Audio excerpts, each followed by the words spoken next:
Hello student, welcome back to my YouTube channel Arihant lecturer. Guys, आज के इस video में हम बात करेंगे कि बोर्ड एग्जाम में आपको निबंध कैसे लिखना है। आज की इस वीडियो में हम देखेंगे कि बेरोजगारी की समस्या पर निबंध, ठीक है, ये बोर्ड एग्जाम में कैसे पूछेगा और आपको बोर्ड एग्जाम में कैसे लिखना है। ये 110% आपके बोर्ड, अगर आप क्लास 10th में हो, 12th में हो, और ये सबसे महत्वपूर्ण निबंध आपके लिए, ठीक है, क्योंकि हर में 10th में 12th में हर साल दोनों में आता है। बिल्कुल टॉपर कैसे लिखते बोर्ड एग्जाम में, जिसका एक भी नंबर नहीं कटेंगे अगर इस तरीके से लिखोगे, ठीक है। जो ट्रिक मैं आपको आज की इस वीडियो में बताऊंगा, ये ट्रिक जिस भी मिजाज के एग्जामिनर के पास जाएगी आपकी कॉपी, वो खुशी खुशी आपको पूरा नंबर दे देगा, ठीक है। तो ये है कि महत्वपूर्ण सबसे निबंध है, क्लास 10th में हो या 12th में, हिंदी के लिए सबसे महत्वपूर्ण निबंध है। बोर्ड परीक्षा में आपकी ये 100% आएगा, 10th 12th दोनों में। ये बेरोजगारी की समस्या और समाधान पर निबंध है, ठीक है। या तो इसको पूछेगा केवल बेरोजगारी पर निबंध लिखिए, या बेरोजगारी की समस्या और समाधान पर निबंध लिखिए, या बेरोजगारी क्या है इसकी आप इस पर निबंध लिखिए, ठीक है। और टॉपर कैसे लिखते बोर्ड एग्जाम में, जिसका एक भी नंबर नहीं कटेगा अगर आज की इस ट्रिक को आप जान जाओगे। एक ट्रिक बताऊंगा आपको लिखने की, जो कि ट्रिक अभी तक आपको पूरी यूट्यूब पर किसी ने नहीं बताया होगा। ऐसे लिखने पर टीचर आपको देते हैं पूरे नंबर, आपका एक भी नंबर 100% गारंटी है, आपका एक भी नंबर नहीं कटेगा बोर्ड एग्जाम में। 7 नंबर का अगर आपके पेपर में आता है तो ये 7 नंबर बिल्कुल पक्का, अगर 9 नंबर का आता है तो 9 नंबर बिल्कुल पक्का हो जाएगा आपका, ठीक है। अब देखो, हम एक चीज बात करेंगे कि एक ही निबंध को जब दो छात्र लिखते हैं तो भाई उनके नंबर अलग अलग क्यों मिलते हैं। आपने कभी सोचा, अगर एक टॉपर स्टूडेंट लिखता है, अगर उसके बोर्ड एग्जाम में 7 मार्क्स का क्वेश्चन है, कितने मार्क्स का, 7 मार्क्स का, अगर वो लिखता है तो उसे 7 में 7 नंबर मिल जाते हैं, ठीक है, टॉपर स्टूडेंट। अगर वही एक नॉर्मल स्टूडेंट इसी निबंध को लिखकर आता है तो उसे 4 नंबर मिलते हैं, 4 से 5 नंबर मिलते हैं। भाई उसके जो 3 से 2 नंबर है वो कहाँ पे करते हैं। अगर आज की इस वीडियो को आपने मिस कर दोगे तो आप कभी ये नहीं जान पाओगे कि हमारे 2 से 3 नंबर निबंध में क्यों कट जाते हैं, ठीक है। ये चीजें बाद में आकर आप पछताओगे कि यार मैंने निबंध पूरा लिखा था लेकिन हमें निबंध में केवल 4 नंबर मिले, केवल 3 नंबर मिले, ये क्यों मिले, ठीक है। तो आज की इस वीडियो में इसको भी हम बात करेंगे कि आपको क्यों नंबर इस पे कटते हैं। अगर आज के इस वीडियो को आपने पूरा देख लिया तो मैं कहूंगा कि आपके एक भी नंबर नहीं कटेंगे, क्योंकि ये वीडियो आप खुद एक एग्जामिनर से देख रहे हो और मैं फाइनली कई सालों से बोर्ड एग्जाम की कॉपी चेक कर रहा हूं। मुझे पूरी ट्रिक पता है कि टॉपर की कॉपी कैसे आती है, टॉपर उसमें निबंध कैसे लिखता है, लिखने के सबसे सही एवं सटीक तरीका क्या होता है।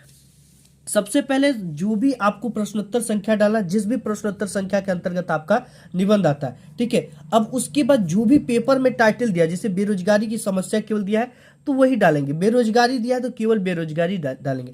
अगर बेरोजगारी की समस्या पर निबंध है तो बेरोजगारी की समस्या पर निबंध लिखेंगे। सबसे मेन चीज जो इसमें 4 चांद लगा देगा वो है इसका कोटेशन। कोटेशन देखो लिखना कैसे है, जैसे अगर आप इंग्लिश में जानते हो कोई कोटेशन तो इंग्लिश में भी डाल सकते हो। हिंदी के पेपर में बहुत सारे टॉपर बच्चे करते हुए आ रहे हैं और डालते हुए आ रहे हैं, ठीक है। जैसे इसको जब भी कोई कोटेशन लिखेंगे तो उसे इन्वर्टेड कामा में लिखना है, जैसे यहाँ पे लिखा गया है। अब देखो, ये जो कोटेशन होना चाहिए ये बेरोजगारी से रिलेटेड होना चाहिए।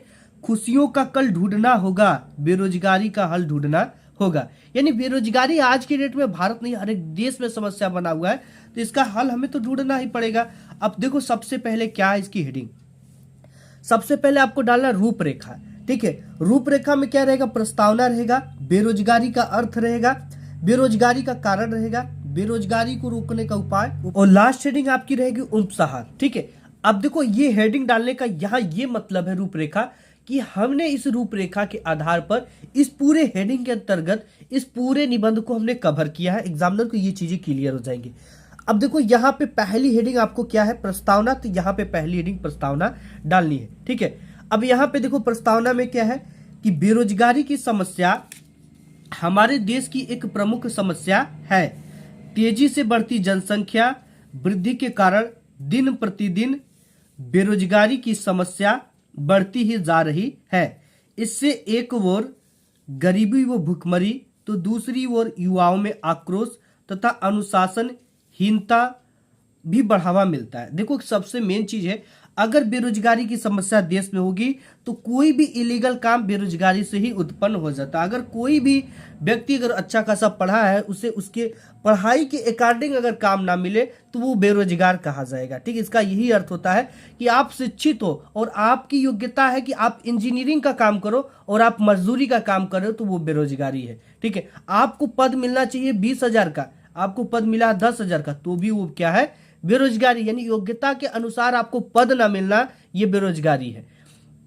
अब यहाँ पे देखो, बेरोजगारी की समस्या हमारे देश की एक प्रमुख समस्या है, ठीक है। तेजी से बढ़ती जनसंख्या वृद्धि के कारण दिन प्रतिदिन बेरोजगारी की समस्या बढ़ती ही जा रही है। इससे एक ओर गरीबी व भुखमरी, तो दूसरी ओर युवाओं में आक्रोश तथा अनुशासनहीनता है। क्योंकि देखो, जब भी वो व्यक्ति पढ़ा लिखा है, अगर उसे काम नहीं मिलेगा तो उसके जो दिमाग है उसमें खुद एक मतलब कि टेंशन उत्पन्न होने लगेगा, ठीक है। मैं इतना पढ़ा हूँ, मैं अभी कुछ नहीं कर रहा हूँ। देखो, अनुशासनहीनता भी बढ़ावा मिलता है। वो सोचता है क्या करूँ, ठीक है, क्या ना करूँ, ये करूँ कि वो करूँ, कैसे भी पैसा आना चाहिए। चोरी करेगा, डकैती करेगा, हिंसा एवं आत्महत्या आदि अनेक, ठीक है। नेक्स्ट पेज पे देखते हैं, यहाँ पे आदि अनेक समस्याओं का मूल कारण बेरोजगारी है। आज हमारे देश में तेजी से बढ़ती हुई जनसंख्या वृद्धि भी बेरोजगारी का एक बहुत बड़ा कारण है, ठीक है। बेरोजगारी का अर्थ क्या है, देखो यहाँ पे, इच्छा एवं योग्यता होते हुए भी व्यक्ति को उचित रोजगार का ना मिलना, ठीक है। इच्छा भी आपको वो काम करने का और आपकी योग्यता भी है, फिर भी वो काम आपको नहीं मिल रहा है, वो चीजें नहीं मिल रही है, तो वो क्या कहला जाएगी, उचित रोजगार का ना मिलना बेरोजगारी कही जाएगी, ठीक है। नेक्स्ट पेज में देखते हैं अगला। अब देखो, एक बेरोजगारी का अर्थ मैं आपको और भी बता देता हूं।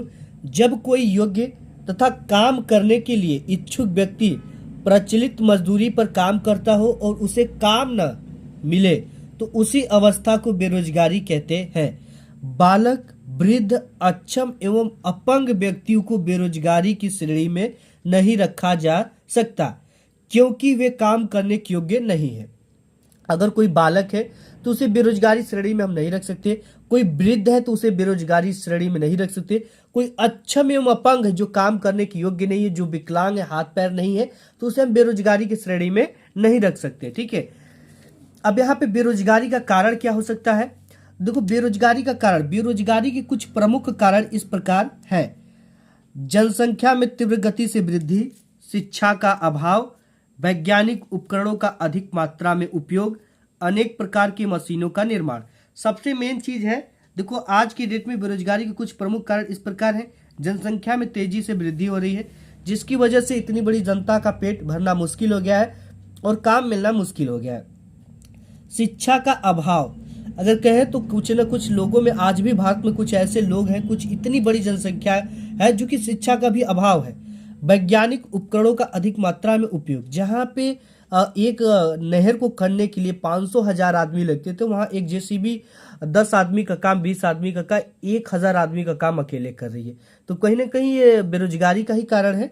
वैज्ञानिक उपकरणों का अधिक मात्रा में उपयोग, अनेक प्रकार के मशीनों का निर्माण, भारी संख्या में शरणार्थियों का आगमन, ठीक है। भारी संख्या में हमारे जो भारत देश है, इसे पड़ोसी मुल्क के जैसे बांग्लादेश हो गया, नेपाल के लोग आकर यहाँ पे शरण कर लेते हैं, ठीक है। तो वही काम थाम लेते हैं, तो दूसरे को वो काम नहीं मिल पाता है। आगमन, मानसून की अनियमितता, यानी कि मानसून इस तरह की है कि बच्चे, मतलब कि जो बच्चे हैं, जो लड़कियां हैं, ये सब जल्दी से प्रौढ़ हो जाती है, ठीक है। और श्रम की मांग एवं पूर्ति से असंतुलन एवं सरकारी नौकरी में कमी इत्यादि, ठीक है। और यहाँ पे क्या है कि मानसून की अनियमितता और श्रम की मांग है एवं पूर्ति में असंतुलन है, ठीक है, पूर्ति नहीं हो पा रही है, सरकारी नौकरी में कमी इत्यादि, सरकारी नौकरी भी है, कमी देखी जा रही है इसमें, ठीक है। नेक्स्ट देखते हैं। अब देखिए, बेरोजगारी बढ़ रही है, तो बेरोजगारी को रोकने का भी सब में उपाय करना ही पड़ेगा, ठीक है।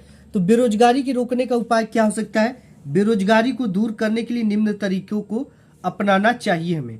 सबसे पहले कि जनसंख्या वृद्धि पर नियंत्रण, अगर हम जनसंख्या पर नियंत्रण कर ले तो पूरी बेरोजगारी ही नियंत्रण हो जाएगी। परिवार नियोजन को विस्तारित करना, परिवार नियोजन को बताना कि हाँ, इस तरह से परिवार नियोजित होगा, हमारे दो को ही ज़्यादा से ज़्यादा महत्व देना, क्योंकि ज़्यादा जनसंख्या होगी तो उसे पढ़ाना है, लिखाना है, उसके काम काज, उसकी पेट को भरना, ये सब चीज़ें हो जाएंगी, ठीक है।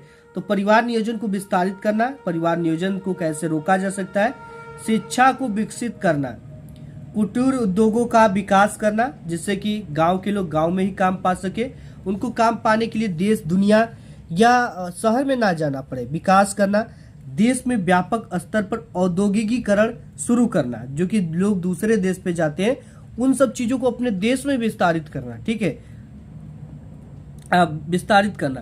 कृषि के विकास के साथ साथ पशुपालन तथा मुर्गी पालन को भी विकसित करना।